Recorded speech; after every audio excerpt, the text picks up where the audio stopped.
EPS 95 pension भोगियों की 7500 plus दा और हायर पेंशन में देरी के कारण क्या हैं? ईपीएस 95 पेंशन भोगियों की समस्याएं जटिल हैं, लेकिन संगठित प्रयास और सही दिशा में काम करके इन्हें हल किया जा सकता है। सभी संबंधित पक्षों की सक्रिय भागीदारी और एकता ही इन मुद्दों का स्थायी समाधान ला सकती है। ईपीएस 95 पेंशन भोगी कई वर्षों से न्यूनतम पेंशन 7,500 रुपये प्लस दा की मांग कर रहे हैं, लेकिन उनकी मांगें अभी तक पूरी नहीं हो पाई हैं। वर्तमान में न्यूनतम पेंशन 1,000 रुपये है, जिसे बढ़ाने में सरकार की उदासीनता देखी जा रही है। सुप्रीम कोर्ट के आदेश के बावजूद हायर पेंशन में भी देरी हो रही है। आइए समझते हैं इन समस्याओं के पीछे के प्रमुख कारण और संभावित समाधान। एक, ईपीएस 95 पेंशन भोगियों में जागरूकता की कमी। ईपीएस 95 पेंशन भोगियों की संख्या लगभग 78 लाख है, लेकिन अधिकांश पेंशन भोगी अपने अधिकारों और मुद्दों के प्रति जागरूक नहीं हैं। इससे आंदोलनों में उनकी भागीदारी कम हो जाती है, जिससे मुद्दा व्यापक स्तर पर नहीं उठ पाता और पर्याप्त समर्थन नहीं मिल पाता।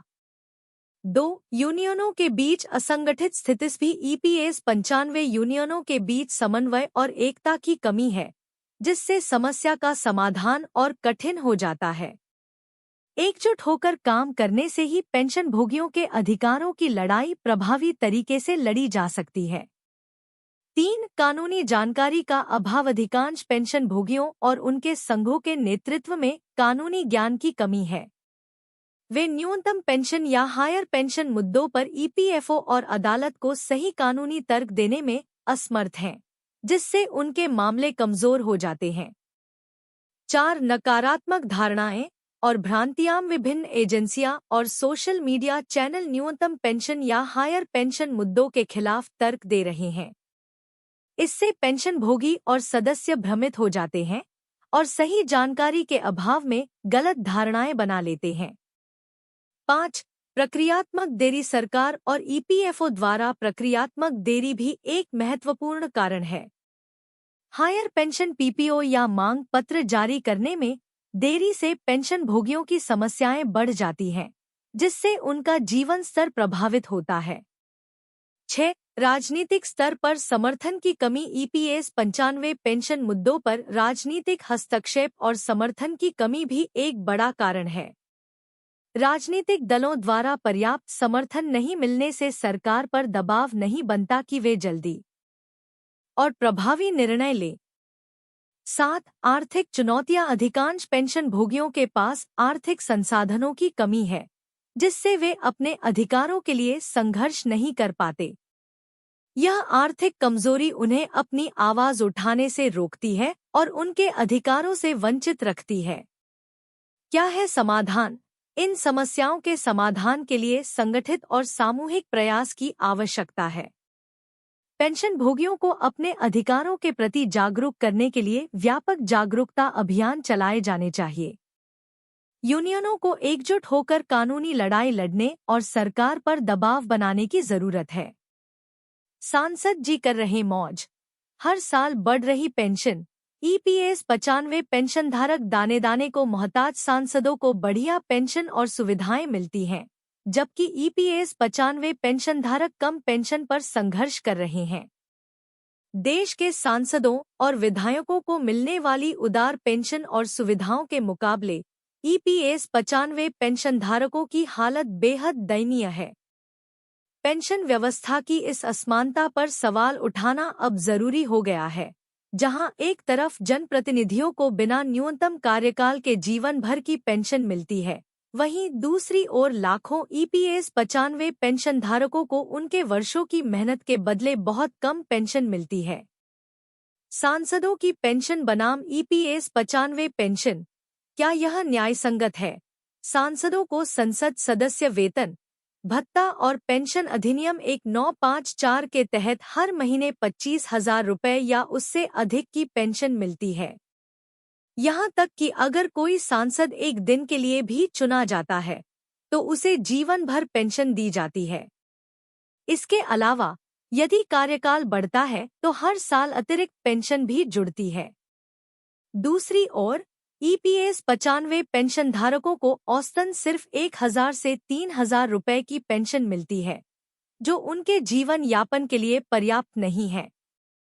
ईपीएस 95 पेंशन धारकों के लिए सुविधाओं का अभाव। सांसदों और विधायकों को आजीवन मुफ्त रेल यात्रा की सुविधा मिलती है, जबकि ईपीएस 95 पेंशन धारकों के लिए न कोई यात्रा सुविधा है, न ही कोई महंगाई राहत। यह असमानता देश के पेंशन सिस्टम की कमजोरियों को उजागर करती है, जहां पेंशनधारकों की बुनियादी जरूरतें भी पूरी नहीं हो पाती।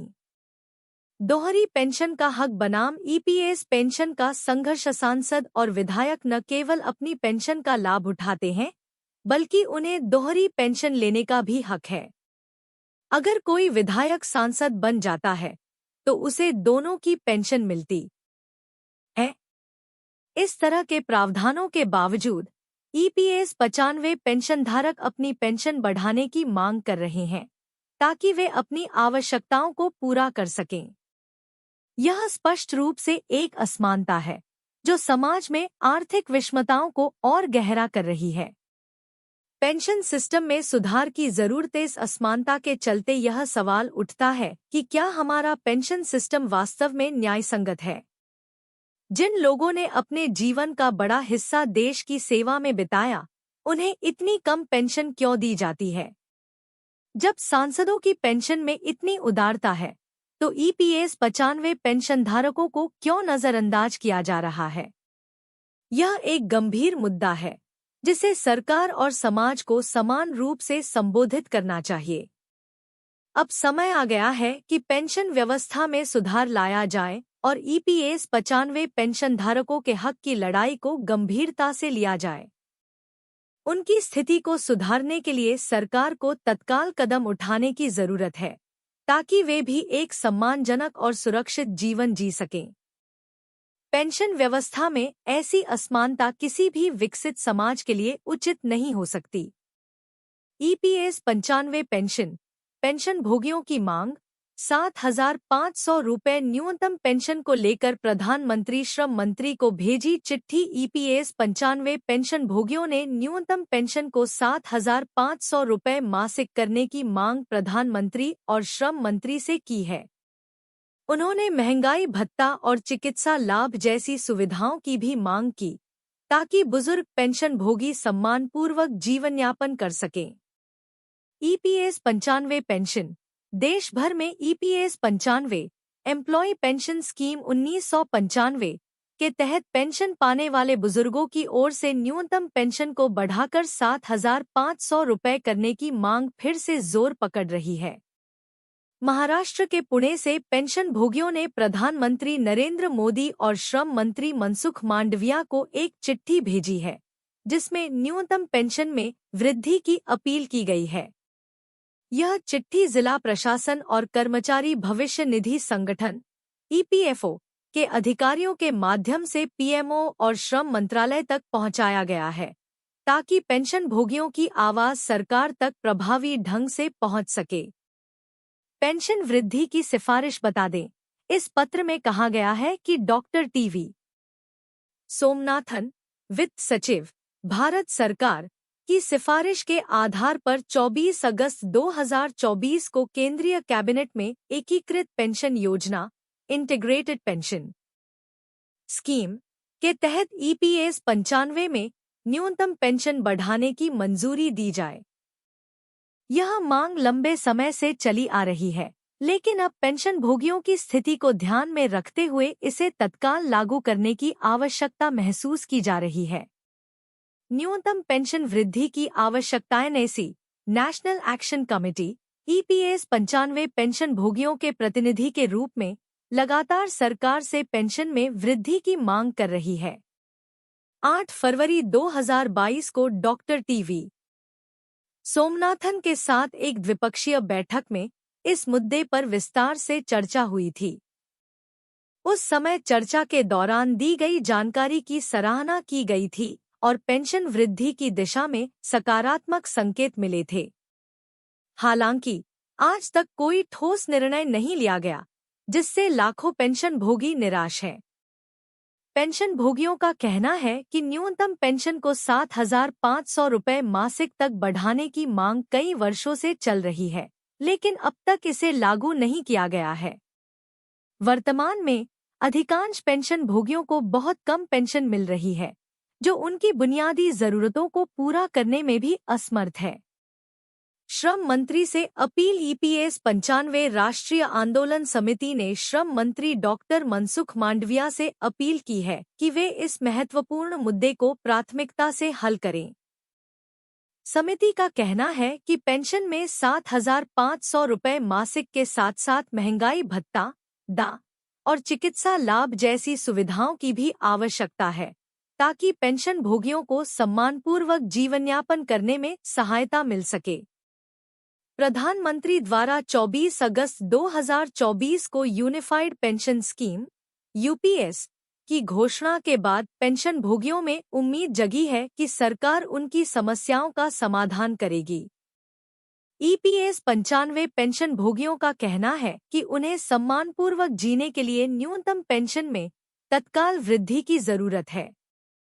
निष्कर्ष, ईपीएस 95 पेंशन भोगियों की मांगें सीधे उनके जीवन के सम्मान और गरिमा से जुड़ी हुई हैं। न्यूनतम पेंशन को 7,500 रुपये तक बढ़ाने और चिकित्सा लाभ जैसी सुविधाएं प्रदान करने से लाखों बुजुर्गों को राहत मिलेगी।